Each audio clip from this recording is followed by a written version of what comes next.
Sadly, the Republican establishment still has not learned from America First and the Trump Revolution because it's still a party controlled by neocons. Liberals desperately want a war with Russia for their own ideological reasons, but Lindsey Graham is going to own the libs by being even crazier about starting World War III. Absolute genius there. We love the Republican establishment.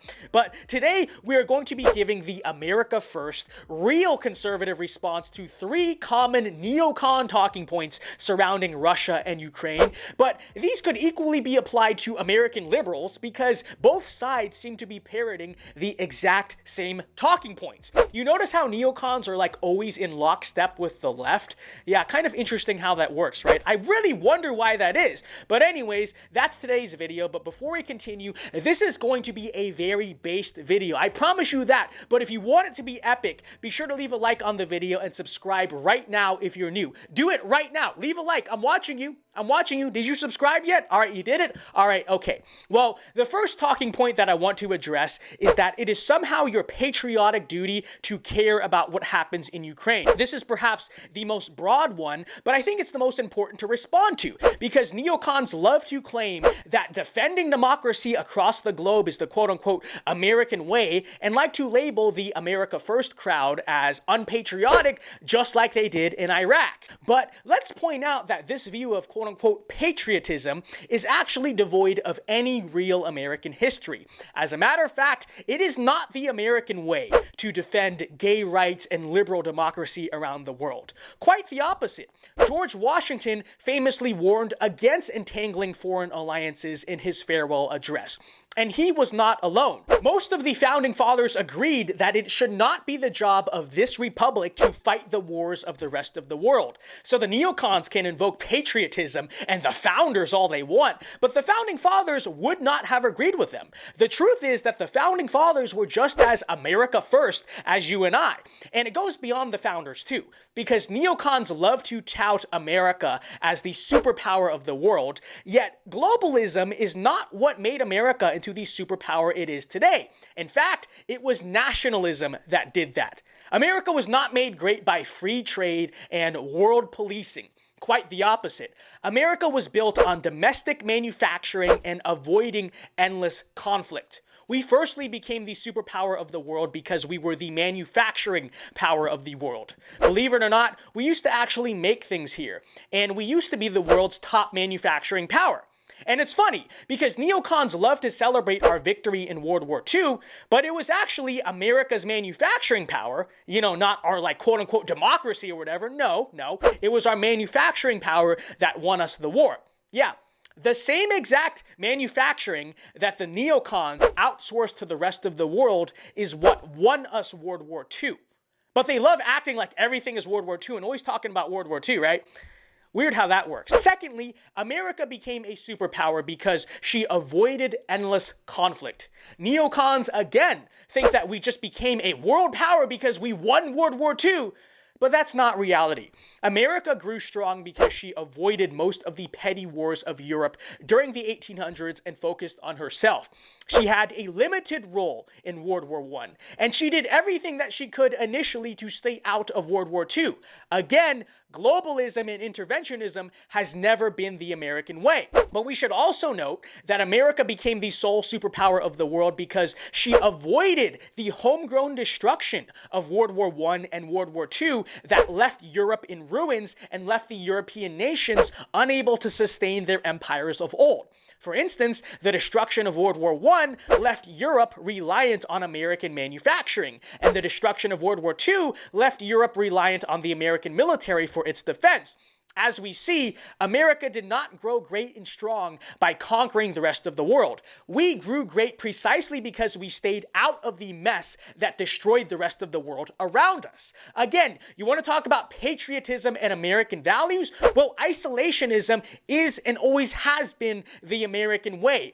America first built America. America last, in many ways, is what's destroying it. So let me turn the question back to the neocons. Why are you unpatriotic? Why do you seek to erase the founding fathers and every foundation that America was built upon?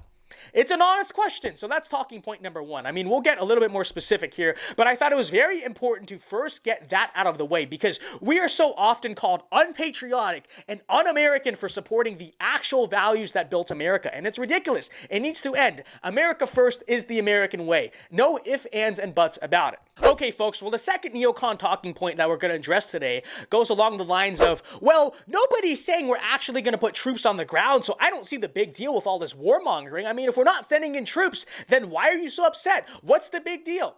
But that's the thing.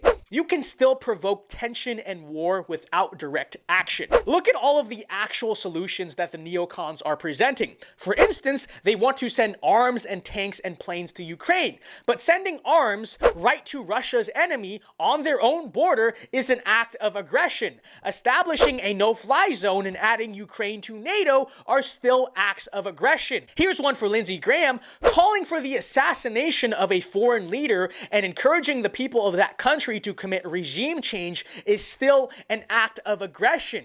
And you know how we can prove that? Just ask yourself the question of how America would react if the roles were reversed. How would America react if Russia sent tanks to Mexico so that Mexico could fight us with those? Or if China tried to incite a revolution within our own country? It wouldn't matter if they weren't directly sending troops. We as Americans would still rightfully equate these things to an act of war. And you know what? Russia does too. That's what I want people to understand, because we always try to get involved without getting involved. You know what I mean? We always try to say, well, we'll just send them weapons or something, but that's the thing. These are still acts of aggression. The world still perceives these as acts of war. And this time, we're not pissing off ISIS or something here. We're pissing off Russia. We're pissing off one of the world's great nuclear powers. Not smart, not wise. All right, well, the final neocon talking point I want to address is that what Putin is doing right now is somehow akin to Hitler conquering Poland in World War II. I'm sure you've heard this one. Again, the neocons love doing this. Everything is about World War II for them. Never mind the fact that the world is totally different now. No. Every single one of their failed conflicts always has to start with some faulty comparison to World War II. But no, what Putin is doing right now is not actually akin to World War II. And by the way, World War II was an avoidable war as well. Okay, maybe we should talk about that sometime, but let's just stay focused here and say that this whole idea that Putin is just going to start conquering the whole world because he's invading parts of the former Soviet bloc is totally asinine. It actually makes no sense. Do you even hear yourself? Oh, Putin is going to roll over all of the world just because he conquered parts of eastern Ukraine. No, but let me ask the question, so what if it is actually just like World War II? What are you going to do about that? What are you just going to go fight Russia like it's 1939? How do you think that's going to end in the nuclear age? What are you people actually talking about? It makes no sense. But you know what? If you want to do this, then I think the better comparison to be made with this situation actually involves a different world war. Because, I look around and there's all this talk about adding this weaker country of Ukraine to NATO or some type of other defense treaty. So let's actually talk about that. Let's ask this question. Why did World War I become the Great War?